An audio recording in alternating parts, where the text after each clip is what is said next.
Mr. Deputy Speaker, this government has done many, many things of which I am immensely proud.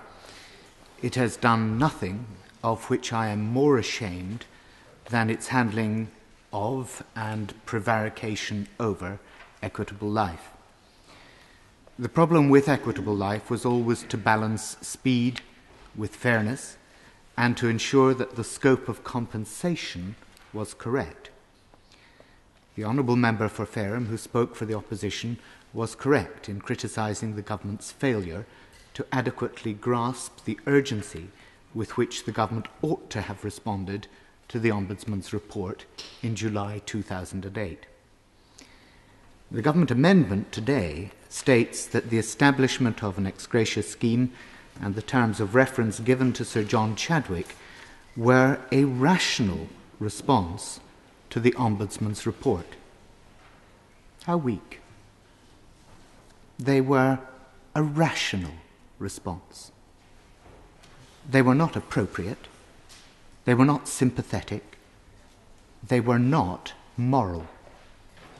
But they were rational if the end you wish to achieve was to minimize the cost and to delay the payment.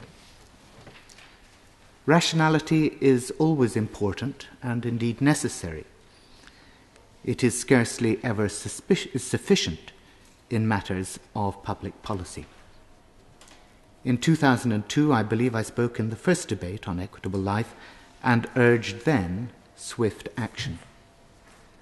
By 2008, when the Ombudsman presented her report, the government was wrong to consider that it was reasonable to delay a further 6 months in responding and then to challenge her findings in the court.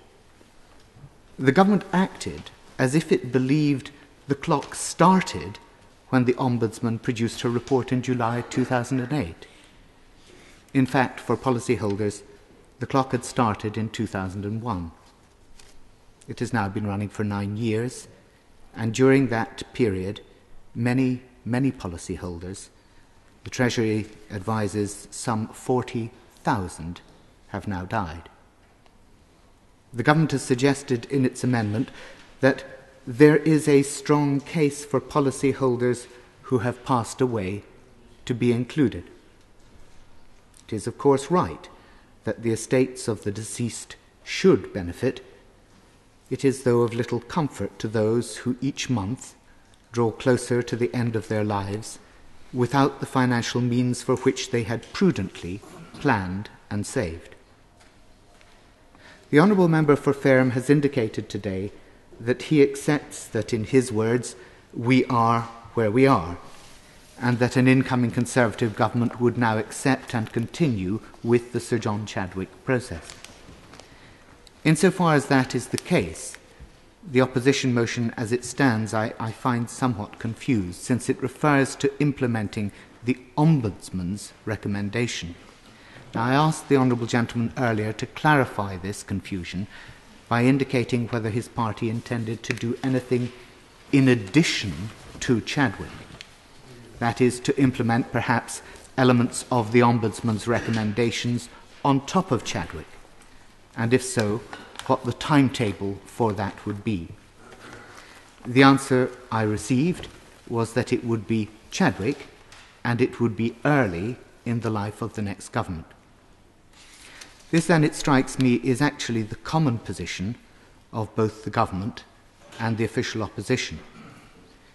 That being the case, I would simply press that additional steps should be taken, and that in particular that should be for interim payments to be made to surviving policyholders as soon as possible after we have all seen the Chadwick report. Yeah.